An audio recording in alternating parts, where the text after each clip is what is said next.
You're listening to an Airwave Media Podcast. Refreshing wild cherry cola meets smooth cream. The treat you deserve. Pepsi Wild Cherry and Cream. Treat yourself. Raise the rudders! Raise the sails! Raise the sails! Captain, an unidentified ship is approaching. Over. Roger. Wait, is that an Enterprise sales solution? Reach sales professionals, not professional sailors. With LinkedIn ads, you can target the right people by industry, job title, and more. Start converting your B2B audience today. Spend $250 on your first campaign and get a free $250 credit for the next one. Get started today at linkedin.com/campaign. Terms and conditions apply. This episode is brought to you by our Patreon members. Thank you so much. And if you're not a member, consider joining. Members get extra episodes just for Patreon subscribers, and all our episodes ad-free. Membership starts at just $2 a month. Go to patreon.com/ancienthistoryfangirl for more info. And as always, thanks for listening. I grind you down, Rome, with my bare hands. Give up your weapons and hide.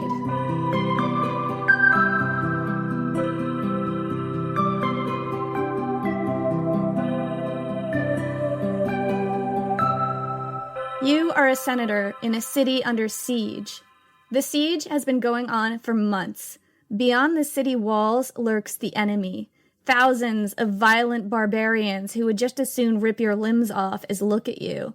No one can enter or leave the city without their blessing. Only a few meters of thick stone separate them from you and everything you love. Sometimes you hear them outside, their shouts, their bloodthirsty threats, their songs and battle cries. Your city was breached only once, 800 years before. These walls will never fall, you reassure yourselves, but the besiegers know that they don't have to bring the walls down to put you on your knees. Your wealth and your rank do not protect you from starvation. When hunger stalks the streets, you suffer along with the poorest. Finally, the great barbarian leader is ready to negotiate. You and your fellow senators leave the city under heavy escort, pass through a camp of mud and chaos. The barbarian leader receives you in his tent. He has ravaged the countryside over and over, led hundreds of thousands in murder and pillaging. Wherever he walks, he trails destruction and death in his wake. He wears the scarlet cloak of the Roman military and torques that signify his rank as a Gothic king. His hair is long and his mustache is fearsome. He speaks better Latin than you do. He brushes aside your attempt to negotiate. He has only one price, and it's everything you have, everything of value in your entire city and every barbarian slave. You try to appeal to his reason and his compassion. Nothing works. Finally, you plead, "If such, O king, are your demands, what do you intend to leave us?" "Your lives," Alaric replies. On August 24th, 410 AD, Alaric and the Visigoths sacked the city of Rome.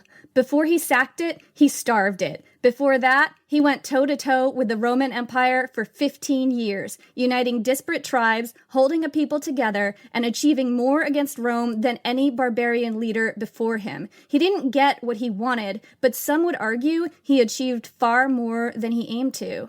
This is his story.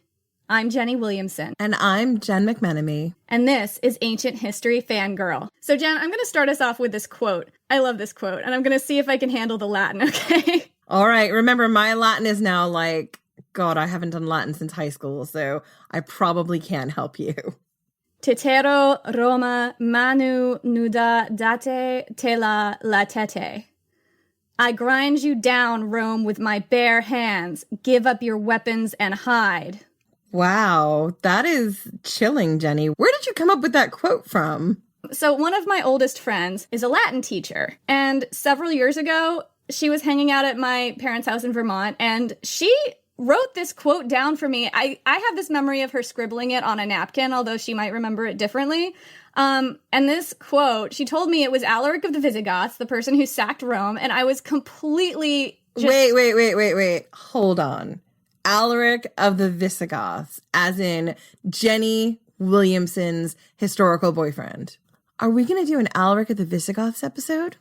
That's what this is. This is the actual Alaric of the Visigoths episode. All right, guys, get ready. It's going to be Fangirl City in here. So my friend Minette introduced me to Alaric. She scribbled this quote down on like a napkin or something, but it just started this years-long obsession for me. It was so vivid, and I feel like most people know that Rome got sacked toward the end of the empire, and a few people know that the people who did it were the Visigoths, because that sounds really badass. And of that few, maybe a fraction know that their leader was a man named Alaric, but to a lot of people, he's just a footnote in history, you know, not like a towering name like Caesar or Augustus or Spartacus or one of those really recognizable names from ancient Rome. And here's the thing, he should be, because he's so fascinating. I mean, he really is fascinating, Jenny. I didn't know anything about him until you introduced me to your historical boyfriend. Holy Hannah in a hoop skirt, his life was amazing.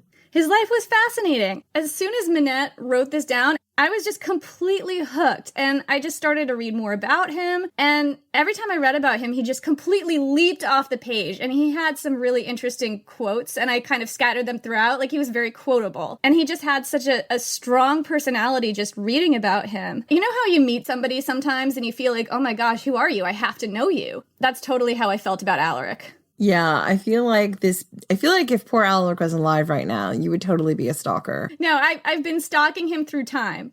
Alaric was a king without a kingdom. He kept together a people caught between a rock and a hard place, the Huns on one side and the Romans on the other. His kingship was an elected position. He had to persuade, not command, and he must have been super good at it because he lost all the time, but people still followed him. Alaric was a super complicated person. He was an enemy of Rome, but he was also a big fan, and some would say that he didn't actually want to sack the city. He just found himself in a position where not sacking it was not an option. And I have been dying to tell this story. In fact, Alaric's episode was the first one that I researched for this podcast. I think we can safely say Alaric is the reason we have this podcast. Yeah, I think that's probably true because I imagined having an episode called Stuff Alaric Said. She did, and I was like, well, I think there are probably other people besides me who'd be interested in hearing Alaric's story. And here we are, guys. Strap in, here we go. Alaric I was most likely born on an island at the mouth of the Danube called Puce Island, sometime between 370 and 375. It is located in present-day Romania, and the name comes from the ancient Greek word that means pine tree. He was a member of an ancient Gothic royal family, the Balthi, from the Cervengi Goths. The name means either the bold men or the bald man, depending on who you ask. Not a lot is known about his childhood. Who his father was is up for debate, although it was probably one of several known Cervengi chiefs. But, based on where and when he was born, he probably lived through the Gothic War, which took place between 376 and 382.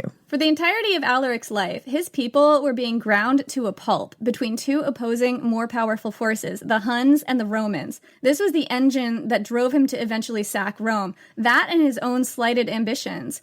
In the summer of 376, Alaric could have been anywhere from a year old to about 6. A group of Huns swept in and pushed the Goths living along the border with the Roman Empire up against the Danube River. And this would have been an extremely traumatic event. The Huns would have slaughtered whole families and enslaved any survivors. The scholar Jerome wrote an eyewitness account of a Hun invasion around this time. Behold, the wolves, not of Arabia, but of the north, were let loose upon us. They filled the whole earth with slaughter and panic. By their speed they outstripped rumor, and they took pity neither upon religion, nor rank, nor age, nor wailing childhood. Those who had just begun to live were compelled to die, and, in ignorance of their plight, would smile amid the drawn swords of the enemy.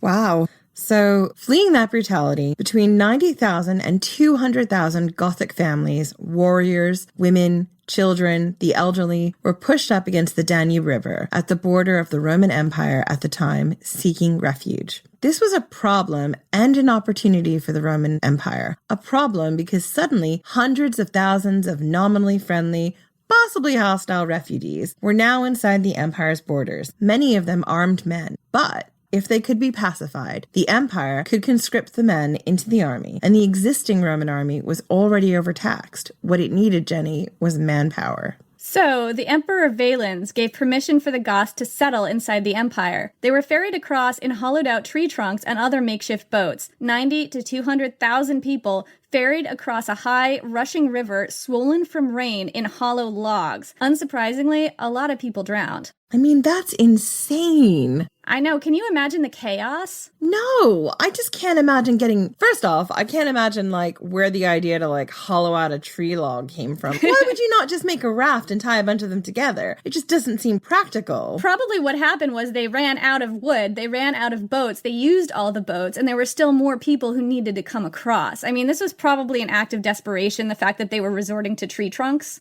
Yeah, I'm just trying to think of like how that would even work. But besides the point, it's just insane what they went through. The poor refugees. Right, because they'd already been attacked by the Huns, and these were the survivors from that. Yeah, and they had nowhere else to go. I mean, they had to make some sort of uneasy peace with the Roman Empire. Otherwise, there literally would be nowhere for them to go. They couldn't go back. The Huns had taken everything they had.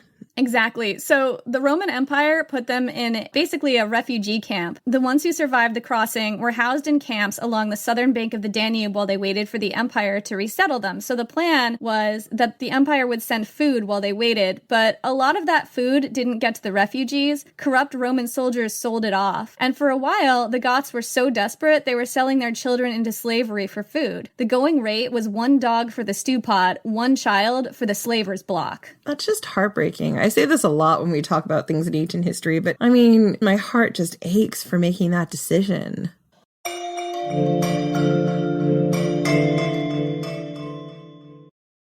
It's tax season, and at LifeLock, we know you're tired of numbers.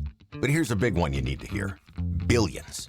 That's the amount of money in refunds the IRS has flagged for possible identity fraud. Now here's another big number. 100 million. That's how many data points LifeLock monitors every second. If your identity is stolen, we'll fix it guaranteed. One last big number. Save up to 40% your first year. Visit lifelock.com/podcast for the threats you can't control. Terms apply. Is there a baby in your life who's about to start solid foods? This can be such a confusing and stressful time.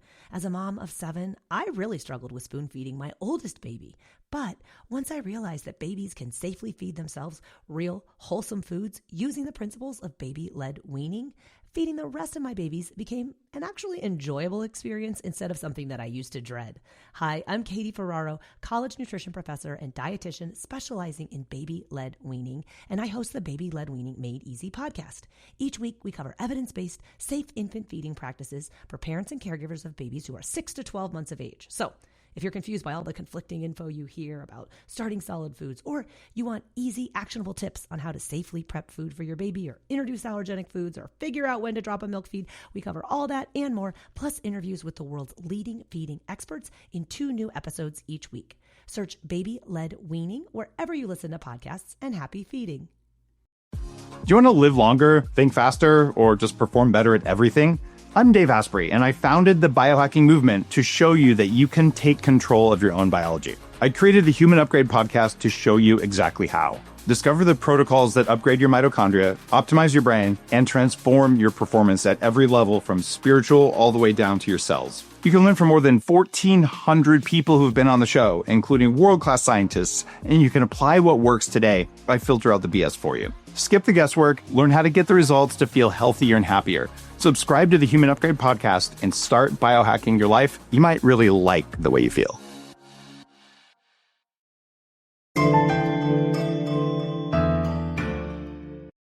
It's not documented that Alaric lived through this or even saw it happen, but given where and when he grew up, it's quite possible. It's even possible that he and his family got ferried into one of those camps in a hollowed out log, which is just chilling to me. Eventually, the Goths, starving and desperate and racked by disease, broke out and rebelled against the empire. They won a few battles, including the noteworthy Battle of Adrianople, but eventually the rebellion was brutally crushed. Alaric would probably have been too young to fight. The oldest he'd have been by the end of all this was 12. But if he saw it happen, no doubt he'd have grown up with a very keen sense of justice and maybe a chip on his shoulder against the empire. I mean, this reminds me, Jenny, of Hannibal Barca and his papa, remember? Yeah, totally. Alaric first appears in history as a foederati leader. The foederati were groups of tribal allies recruited to flesh out the Roman army. They fought according to their own customs and followed their own leaders, but under Roman authority. Alaric led a group of foederati under the general Gaius, also a Goth. He would have been in his early or mid-20s by then.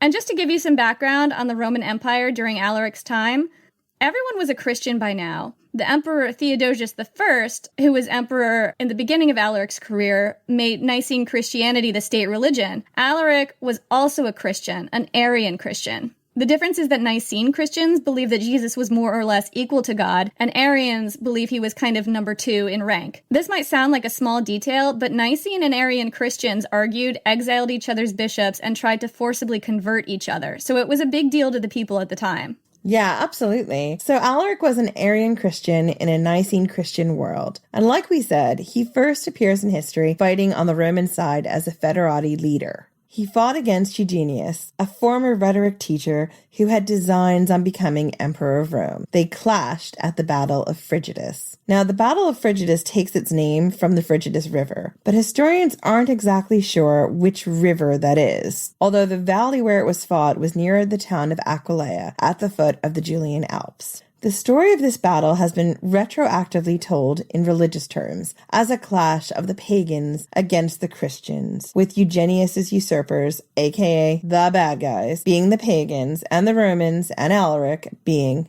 the Christians. Theodosius attacked quickly, leaving very little time to learn the terrain beforehand, and he put Alaric and his foederati troops in the front lines to take the brunt of the damage. According to legend, a fierce wind sprang up at some point on the second day of the battle, blowing dust into the eyes of Eugenius's troops and driving their arrows back in their faces. The wind broke their lines, and Theodosius and Alaric won. The story told afterward was that God sent the wind to punish the pagan usurpers. Historians question this wind story. I think it's a little woo-woo magical god wind for a lot of academics, but actually it's not that far-fetched. There's a wind active in this area so strong it has a name, the Bora. The Bora is a freezing cold wind that comes in gusts that have been measured at speeds of almost 190 miles per hour. In 2012, the Bora froze the coast solid by Senj, a Croatian town on the Adriatic Sea. It dropped the temperature to near 0 Fahrenheit, built up waves 22 feet high, and ripped roofs off houses, trees out of the ground, and fish out of the sea. So yeah, the Bora is terrifying.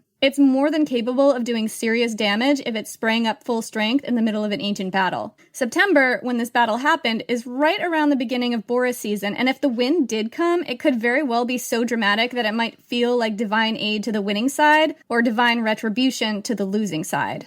Absolutely. And, speaking of freaky weather, here in London last year, we had winter storm or autumn storm Ophelia, and it brought in some really strange winds from the continent that actually brought up red sand from a dust storm in the Azores. The weather here in Europe is really unpredictable, and you can get all kinds of strange weather patterns from anywhere. So, I remember being in my office building and looking out at this completely red sky, like the entire day looked like it was sepia toned. And I can't imagine, knowing what it is, because we're living in modern day, I know it's red sand from this dust storm from the Azores, but if I was living in ancient times, I would think it would look like the end of the world. It was apocalyptic out there. Right, so you can see why people would couch these weather events in religious terms because they're just so dramatic, Yeah, I'll put up some pictures in the show notes and in the Instagram of the red sand, and I'll link through to some of the photos people put up on social. But it really was terrifying. So let's get back to our battle. Theodosius won that battle, and he was possibly aided by the Bora. But Alaric's people paid the price for that victory. Alaric lost 10,000 troops, about half of his manpower. Historians are blunt about Theodosius putting the Goths in the front lines on purpose, to thin out their ranks so they wouldn't pose a threat in a future rebellion. The historian Orosius, who lived about the time of this battle, said, "Surely to have lost them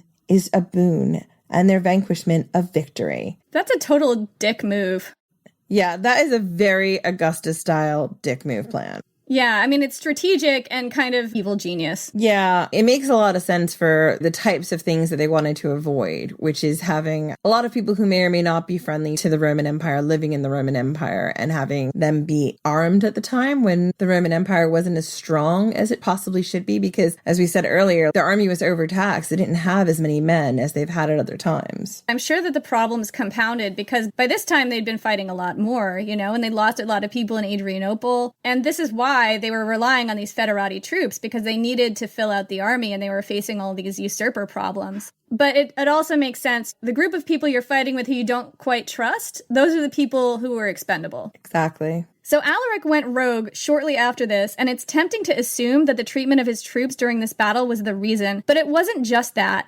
And contrary to the conclusions people jump to based on the fact that Alaric actually did sack Rome, he didn't set out to completely destroy the Roman Empire. The Goths were largely Romanized by then. They served in the Roman army, and a lot of them were Roman citizens. Many of them were slaves, but some served at the highest levels of Roman society. Stilicho himself was a Goth, and for a while, he was the most powerful person in the Western Roman Empire, except for maybe the emperor himself. So, with all this alleged social mobility, why did Alaric turn against the empire? If it wasn't because of this crappy treatment, what did Alaric want? One surprisingly simple answer is this: a promotion. I'm just gonna say this. Alaric's gotta get paid, guys. Well, he also wants that title. It's not, it is the money, but it's also the title. He did all the things he should do to be a Roman general. Turning against the empire is kind of like a big mark against him on his resume, I guess. Well, I mean, Caesar did it. Yeah, but Caesar also got ganked. So... I mean...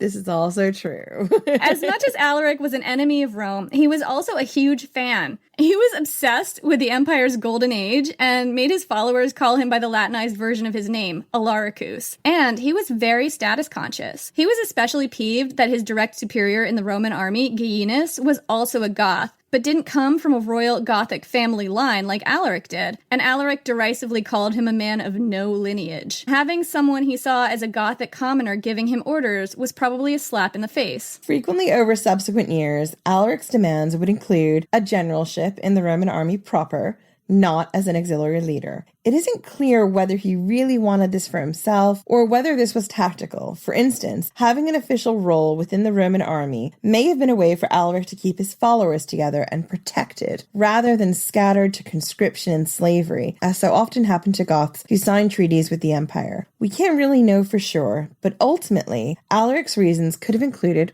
both. A little benefit for him, a benefit for his people. The sure thing, though, is that Alaric was proclaimed King of the Goths sometime after the Battle of Frigidus. But what did this mean? The thing about King of the Goths as a title is that it's sort of like peanut being neither a pea nor a nut. There weren't a unified people who called themselves Goths at this time. There were a multiplicity of Germanic tribes who had been united in some parts briefly before, but never on this magnitude. The Goths, as a term to unite all of them, only sprang up well after Alaric came to power, and their concept of kingship is a little unclear. In Alaric's case, it appears to have been an elected position. Alaric was probably chosen from among the elite families of the Trevengi, the tribe he would identify himself as, rather than Gothic, because as we've already said, most Gothic peoples went more by a tribe affiliation than by the term Gothic. I mean, possibly because Gothic was a term that the Romans gave them anyway. So some accounts say he would have been raised on a shield when he was made king. That's the only detail we have about how this happened, but I really love the idea of him just being held up crowd surfing on a shield, don't you? Yeah, it's pretty awesome. Alaric, made king by crowd surfing on a shield. Shield crowd surfing Alaric. I'm picturing it right now. Can you see it right now? I can see it right now. I'm using my imagination. Really epic music. Yeah, there's a cloak flying in the wind. He's got his mustaches out. The giant Germanic mustaches. There's a giant crowd of people. Ah, it's beautiful. Can you see it, Jen? Can you see it? I can see it. I'm just taking this moment to fangirl, guys. Hang on. And back. It was a beautiful moment. Thank you for sharing that with me. And thank you for sharing it with us. Always. Alaric wouldn't have called himself a king. His followers may have called him Rex, which is related to the Latin word rex, but the Goths tended to use this word more to mean leader of men or distinguished rather than ruler or monarch, which is the meaning of the Latin word. His name itself may have been a title. It comes from the Gothic word Alaric, meaning supreme ruler or king of all. Notice the Reichs in the title, and you can see this pattern repeating in the names of other Gothic kings too, like Athanaric, Munderic, Arioric, in which case, what his original name was is anybody's guess. I'm going with Conrad, Jenny. Conrad? Conrad. Conrad. I mean, I doubt his mother named him king of all right at birth, you know? I mean, it's a little bit grandiose for a baby. I mean, wasn't Alexander the Great just called Alexander the Great from birth? I feel like that is something Olympias would have done, Jenny. She would have like, you are Alexander the Great. I labored to bring you into this world and you will be great. You had better be great, because what I went through to bring you here was no joke. After Alaric turned against the empire, if you lived in parts of Greece, northern Italy, or the Balkans, his army would be like an act of God, an unpredictable disaster that swept through your region periodically, ruining everything you built and causing untold havoc. His forces murdered and pillaged, burned and destroyed, and city walls were not much protection. The historian Ammianus, writing about the Goths ravaging Thrace, gives us a pretty good sense of what this must have been like, probably gathered from eyewitnesses. Quote, "Nothing that was not inaccessible remained untouched. For without distinction of age or sex, all places were ablaze with slaughter and great fires. Babies were torn from the very breasts of their mothers and slain. Matrons and widows whose husbands had been killed before their eyes were carried off. Boys of tender or adult age were dragged away over the dead bodies of their parents. Many older men, lamenting that they had lived long enough after losing their possessions and their beautiful women, were led into exile with their arms pinioned behind their backs, weeping over the glowing ashes of their ancestral homes." Again, I'm just going to say it second time this episode, but this is absolutely heartbreaking. I know the Romans and everyone else who Alaric was pillaging weren't his favorite people, but the devastation he's wreaking upon them is just heartbreaking. Two wrongs don't make a right, Alaric. Exactly. Alaric ravaged Greece and Macedonia so badly that eventually the empire cut a deal with him. They said, "Cut it out, Alaric, and you'll get what you want. A legitimate position in the Roman hierarchy." His title was Supreme Sacer of Thrace and Director of Public Relations for the Gothic people. I'm sorry, Jenny. I mean Magister Militum of Illyricum, essentially raising him to Stilicho's rank in the East. The title matters, right? He wants to be senior publicity director. And right now, he's just the publicity executive, and that's not cool. The guy who's senior publicity director has no lineage, and that is just a slap in the face. And this concession also brought Alaric and his followers in charge of maintaining law and order in a region they'd just done pillaging through. These people were about as popular as the clap. Yeah, and this didn't work out, surprising nobody. Eventually, the Roman Empire stopped honoring its concessions to Alaric, and in response, he took his followers over the Alps and invaded the Western Roman Empire. Stilicho stopped him at the Battle of Piedmont, where he attacked while Alaric's troops were celebrating Easter. Remember, they were all Arian Christians. During this battle, Alaric's wife and children were captured by Roman troops, and as far as I can tell, he never saw them again. So, incidentally, an important thing to think about here was that Alaric's army wasn't an army in the way we think about it today. A bunch of organized professional soldiers. Alaric was a king without a kingdom, and whole families followed his warriors into battle. His army was most likely made up of thousands of fighting men, trailed by large numbers of women and children. I mean, again, this reminds me a lot of Spartacus's army. Yeah, did he have a lot of civilians following him around? He did. He had a lot of freed slaves. Yeah, and we were talking about this before, about how if he doesn't have anywhere for his people to be, possibly the safest place is with his army, because where are they going to settle? They're running from the Huns already, and they don't have a secure place in the Roman Empire. Maybe the safest place for them to be is on the move with this army. I mean, maybe. A part of me is like, no, because like all the bad things that could happen. But I guess if they're following the army, it kind of makes them both more vulnerable and less vulnerable, because like if they'd found some place to settle and all the men are constantly off fighting and pillaging, then the settlements would be incredibly vulnerable. Exactly. And that's partially due to the fact that these people had nowhere else to be. Well, that's exactly it. They had nowhere else to be. And it also makes sense why Spartacus would have had such a large entourage, because where would the freed slaves go? I mean, if they stood still, they'd probably just get captured and brought back into slavery. Yeah, and they would probably be in trouble for being involved in a revolt, even if they were forcibly freed. Stilicho, Alaric's former commander at Frigidus, became his great rival during much of his career. He was half Gothic, a Vandal, but assimilated into Rome, and he considered himself a Roman. He was married to the Emperor Theodosius' niece, and he married both of his daughters in succession to Theodosius' son Honorius, who became emperor after him. According to the chronicler Zosimus, both of Stilicho's daughters died young and virgins. I wonder how young they were when they were engaged to Honorius. I think that at least one of them was 14. Seems strange that they never, consummated their marriage. Yeah, I don't really know a lot about why. Maybe Honorius was asexual. Maybe. So Stilicho was known for being an outstanding rider and swordsman. A contemporary carving of him shows a tall man dressed in Roman clothes, but with a Gothic spear, a Roman bowl haircut, and a Gothic-looking beard. Because of course he had a Gothic-looking beard. Right, and the Romans were very clean-shaven. And facial hair was kind of a marker of being a barbarian at different points in the Roman Empire. A giant mustache is one of the most obvious ones, but beards too. Stilicho's relationship with Alaric was complicated. They were enemies, but Alaric was always slipping through Stilicho's fingers at the last minute. At one point, Stilicho tried to make Alaric an ally, enlisting his help to extend the Western Empire's control over the East. But by the time it was clear this alliance wouldn't work out, Alaric had already mobilized. He demanded 4,000 pounds of gold, enough to feed 100,000 followers for a year, for the cost of that.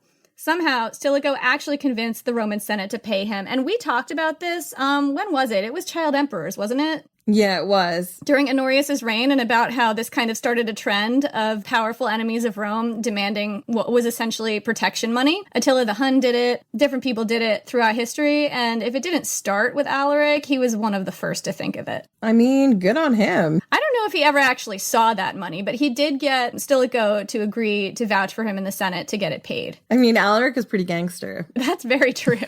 So because of this, Stilicho's enemies at court started to get suspicious that he and Alaric were involved in some kind of treason plot.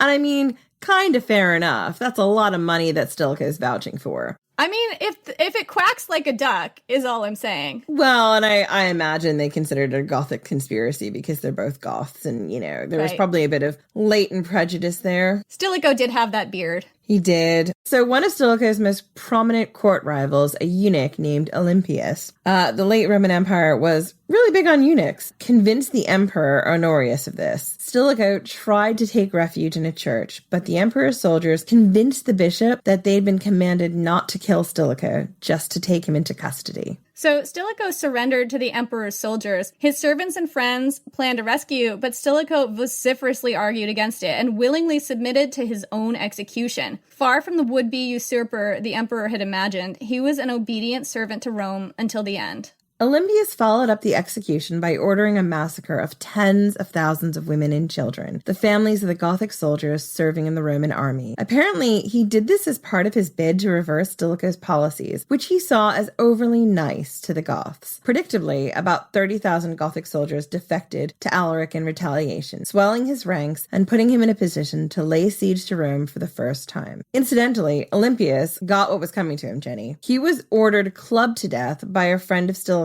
who rose to power around 410, 411. Most people remember only the one siege of Rome, culminating in a sacking. But actually, Alaric besieged Rome 3 times, and he didn't do it with the sacking as the goal. He was holding a knife to the empire's neck, trying to get the emperor, Honorius, the child emperor, to negotiate with him. Honorius was the son of Theodosius, the previous emperor, who was dead by now. He was about 10 years old when he took the throne, and probably about 16 by Alaric's first siege.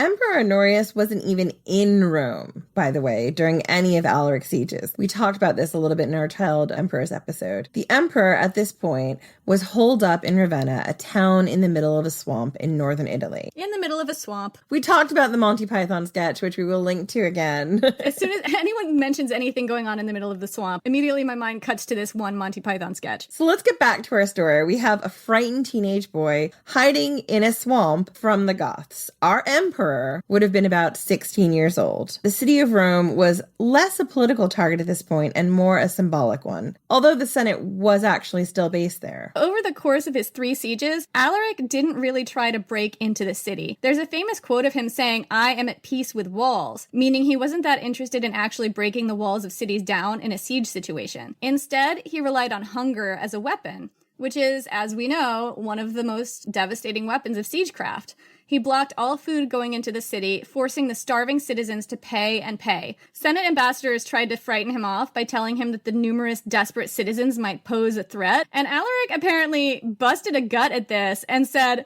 "The thicker the hay, the easier mode." I mean, man, Jenny, that is some boyfriend. I just think he's so great. I'm in love.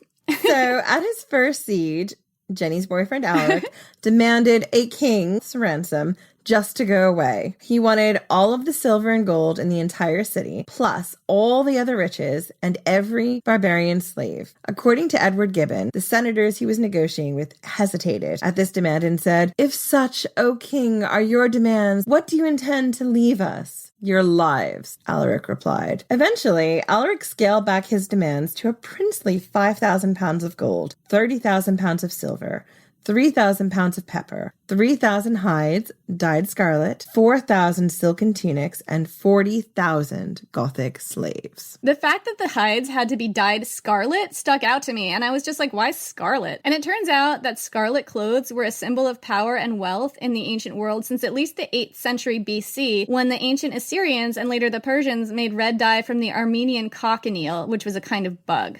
Yeah, and I think it was quite an arduous process to do, and that's why it cost so much money to get things dyed scarlet. Right. So the Romans got their affinity for red-colored clothes from the Persians, as Jenny said, one of their great enemies. But the Romans were always appropriating things from their enemies. You know how the Carthaginians, what they did best was hire outside help, and I think one of the things that the Romans did best was appropriate. Yeah, exactly. In the Roman Empire, red was second only to purple in terms of high-ranking colors. Officers in the Roman army got to wear scarlet cloaks, and the word coconatai, or people of red, was a kind of catch-all term for high-ranking people. So Alaric got his red hides, his tunics, his money, and his spices, and he secured the release of 40,000 Gothic slaves. What he didn't get was that pesky title, Jenny. Right, he did not get to be senior creative director of the Goths. No, he didn't get a title, so he's got to keep going, because he also didn't get his homeland. So he besieged the city again. This time, Alaric demanded a number of things: a yearly payoff in gold, land for his people, large amounts of food supplies to feed them, and, as always, a title. Because, man, he's literally going to burn your city for a promotion, a title change. It's not that hard, you guys. Just call him something. Call him, like, regional manager or something. Call him regional director of Roman Gothic relations in Thrace. He'd be the worst regional director of Roman Gothic relations in Thrace ever, because all he did was pillage. I know, but essentially that's the job they gave him. They're like, we're going to give you a generalship of the people you've just been pillaging. Have fun with keeping law and order. So what Alaric asked for was yearly payoff in gold, some land, large amounts of food supplies to feed them, and as always, that title. The land allocation that he asked for was particularly worth noting, as it would have given him control over Ravenna and the roads through the Alps, which would have put him in control of basically everything going in and out of the whole Western Empire. So Honorius said no to this, and I mean, for the reasons Jenny just said, that sort of seems like the right call. Surprising no one. Yeah, this surprised no one. But Alaric did a surprising thing. He significantly scaled back his demands, asking only for some land in a politically insignificant place and as much corn as the Romans felt like giving him. I mean, talk about lowballing. Right? And incidentally, food supplies, I keep seeing this translated as corn. And I did some looking into this because I was getting really confused as to why a New World crop keeps showing up in 400s AD Europe. And the word corn here is used to refer not to actual corn, but in British English, the word corn means any cereal crop, including wheat or rye. Did you know that, Jen? No, I didn't know that. That's total news to me. Yeah, it's news to me too. Can live in a country for over a decade and still not know all the things. All the Britishisms. All the Britishisms. I get new ones every day. I like it. Yeah. It's not clear why Alaric scaled back his demands so much. Chances are that he was under pressure from his own chieftains to strike a deal. His people were bored and hungry and impatient for an opportunity to plunder. The land around Rome was probably ravaged, and food was likely running out for the invaders as well as the besieged. It was clear that Alaric wanted this to work. For whatever reason, though, Honorius said no to this too. So this is around the point when Alaric just got fed right up and went and sacked Rome.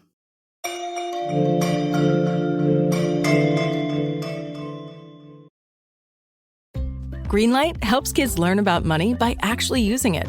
It's a debit card and money app that teaches kids to earn, save, and spend in real life, not just swipe and hope for the best. Learning happens naturally, in the moment. Parents can set limits, see real-time spending, and guide better habits all in one place, without constant check-ins or cash runs. Don't wait. Try Greenlight risk-free today at greenlight.com/trygreenlight. Throughout history, royals across the world were notorious for incest. They married their own relatives in order to consolidate power and keep their blood blue. But they were oblivious to the havoc all this inbreeding was having on the health of their offspring. From Egyptian pharaohs marrying their own sisters to the Habsburgs' notoriously oversized lower jaws. I explore the most shocking incestuous relationships and tragically inbred individuals in royal history. And that's just episode 1. On the History Tea Time podcast, I profile remarkable queens and LGBTQ+ royals, explore royal family trees, and delve into women's medical history and other fascinating topics. I'm Lindsay Holiday, and I'm spilling the tea on history. Join me every Tuesday for new episodes of the History Tea Time podcast, wherever fine podcasts are enjoyed. Hello everyone, Stakuyi here. And I'm Gabby. And we are the hosts of History of Everything, a podcast which you can probably guess by the name is, well, it's about everything. Do you want to know why people thought potatoes were evil and would give you syphilis? Are you curious about all the stories of the terrible and stupid ways that people have kicked the bucket over the years? Do you want to hear tales about all of the different badasses of history and the lives that they had brought to life? Well, if so, then look no further. History of Everything is just the right podcast for you. It's available on Spotify, Pandora, and anywhere else that you get your podcast from. Join us for some fun and just see how weird and wacky history can be. The siege beforehand was brutal. Alaric, like we said, was known for using hunger as his main weapon in siegecraft, and it was a very powerful one. He kept food from moving into the city, and the people starved. Some accounts say they were reduced to cannibalism by the time the siege broke. Jerome, our historian who gives us eyewitness accounts of Goth attacks, mentions that mothers were reduced to eating their own infants so that, quote, the belly received again what a short time before it had given forth. Disease ran rampant, and because the cemeteries were all positioned outside the cities, no one could bury their dead, so corpses piled up in the streets. So the upper classes weren't sheltered from the effects of the siege. Some accounts claim slaves opened the gates to the Goths, while others say it was a noblewoman named Proba who ordered it done. One thing the contemporary sources note is that by sacking standards of the times, Alaric was surprisingly easy on Rome. Maybe it's because he was a fanboy. So this is the kinder, gentler sacking theory. According to contemporary Christian writers of the time, like St. Augustine, Alaric forbade his followers from attacking Christian churches or anyone who took shelter in them. There are lots of stories about barbarian hordes refusing to take gold consecrated to the church, escorting holy women to protected sanctuaries, and sparing people who impressed them as particularly pious. How much of this is true is up for debate. It's clear that the siege was not without its horrors, though, and personally, I'm with Dan Carlin. He talks about this in his Thor's Angels episode, which is super good. It's really, really hard to believe that the Goths doled out the kinder, gentler sacking as reported by Christian writers, whose agenda was to demonstrate how merciful Christians were, even barbarian Arian Christians sacking a town. Moorhead and Studdard, in AD 410, the year that shook Rome, point out that these early Christian theologians had worked themselves into a logical knot. As the thinking went, the fact that the Goths were Christian meant that the sacking had to be God's will. It also messed with the idea that Christianity was a merciful religion. Telling the story of Christians participating in a brutal sacking is bad press for the religion. So the chroniclers had an incentive to tell the story of a kinder, gentler sacking, to essentially make Christianity look good. And you know, Jenny, this reminds me a lot of, do you remember Agora when we watched the film Agora? There's a really good movie, Jenny and I watched it a couple of years ago, called Agora, which is about Hypatia, who's a brilliant female mathematician in Alexandria. And the film leads up to the point wherein the Christians burn the library at Alexandria. And I didn't know that the Christians burned the library of Alexandria. It was a total surprise to me. I grew up in a very Christian household. And you can see how through history, or at least the history I was taught as a kid, it kind of got glossed over. The fact that like Christians were sacking civilized cities. You can see the same thing with this wanting to present it as a gentler siege, when actually what you had going on was a massive culture clash. I think the interesting point here is how unstable Christianity was in its early days. And I don't really know that much about early Christian history, except for the stuff I've learned about kind of tangentially through learning about Rome. But it does seem like at this time, Christianity would have been in a vital point in its history, and they're trying to build it up as a religion that does things differently, you know, and to have a bunch of Christians sacking one of the most quote unquote civilized cities of the ancient world, that doesn't look good for Christianity if you're trying to interpret it from some kind of religious perspective. So I can see why everyone was kind of desperate to spin it a certain way. So there's actually both historical and archaeological evidence that the sacking was not quite this kind and gentle, though. Archaeologists found coins in the Roman Forum from the same year as the siege melted into the floor from a fire. And Edward Gibbon describes the sacking this way. A cruel slaughter was made of the Romans, and the streets of the city were filled with dead bodies, which remained without burial during the general consternation. The despair of the citizens was sometimes converted into fury, and whenever the barbarians were provoked by opposition, they extended the promiscuous massacre to the feeble, the innocent, and the helpless. At their entrance through the Salarian Gate, they fired the adjacent houses to guide their march, and to distract the attention of the citizens. The flames, which encountered no obstacle in the disorder of the night, consumed many private and public buildings. And that sounds like a more realistic picture. The sack started on the 24th of August, 410, and it lasted only 3 to 6 days, depending on the source. Alaric had to sack Rome. His followers were impatient and hungry, and he had to bring them some reward. It was what they'd been holding out for. Remember, Alaric's kingship was one of persuasion, not tyranny. And if the empire wouldn't meet their demands, then they had to take their own payment out of its hide. But the sacking wasn't exactly a Gothic victory. Alaric's next bid was to get his troops across the sea to Africa, there to cut off the grain supply to the entire Roman peninsula. A storm sank many of his ships, killing a large percentage of his army, and shortly afterward, Alaric died of fever. According to legend, when Alaric died, his followers diverted a river and buried him in a riverbed with all his gold, and then rerouted the river back so that it could never be found. The captive slaves who did this work were killed, so no one would ever learn the secret location of Alaric's tomb. So is that true? It's kind of hard to say. We know that Alaric died near Cosenza in southern Italy. We know that his followers were deeply upset by his death, and his grave has never been found. The tradition of killing wives, concubines, attendants, and members of the court when a ruler dies isn't that unusual in the ancient world. It happened in places like Mesopotamia, ancient China, Egypt, and many other places in the world, although most of the accounts I found were from thousands of years before Alaric's time. But I didn't find any actual archaeological evidence of this diverting the river, killing the gravediggers routine happening elsewhere in ancient Gothic society. The only other mention of a similar burial I found was that of Attila the Hun, who was supposedly buried in the bed of the Tisa River 43 years later, and the truth of his burial story is also disputed, and his grave was also never found. Alaric's sacking of Rome did not get him what he wanted. He never got that homeland for his people. He never got that title. Isn't that the worst? Still, it was the first time Rome fell to an invader in 800 years. It didn't put the nail in the coffin of the Roman Empire. By some accounts, it never really died. But it's considered an important milestone in the empire's long fall.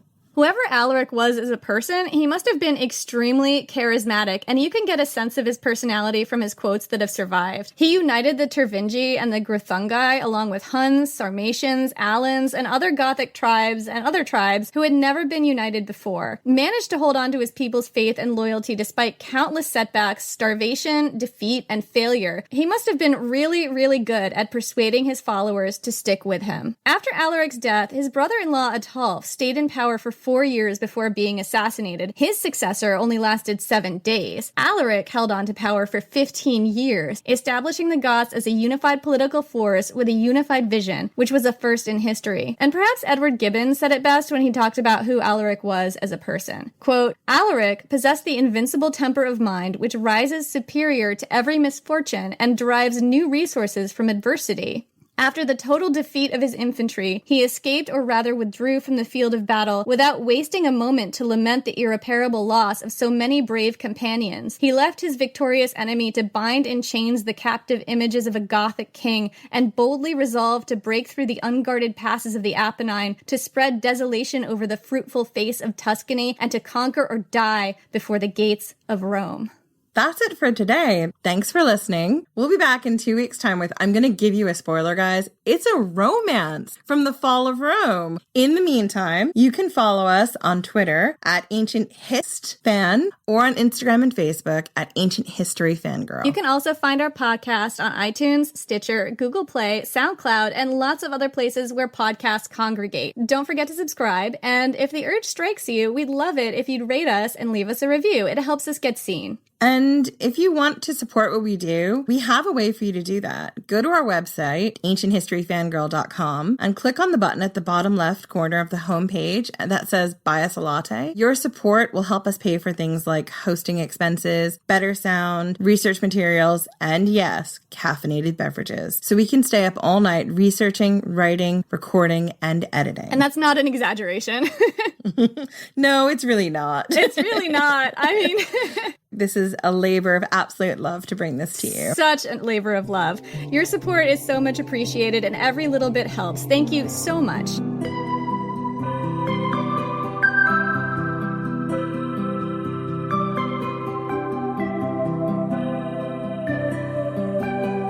No one hates history, they just haven't found the right teacher yet. Or in this case, a nerdy best friend who loves to tell you all about world history, women's history, and weird history. Hi, I'm TK, the creator of For the Love of History podcast, a place for people who want to learn more but don't know where to start, and history lovers who want to break from the mainstream. From rat trials to warrior women, we cover topics from every country and era. Whether you're a history expert or just starting out, there's a place for you here in the Time Machine. So join me every Friday on your favorite podcast platform and YouTube for a brand new topic. See you there. Bye.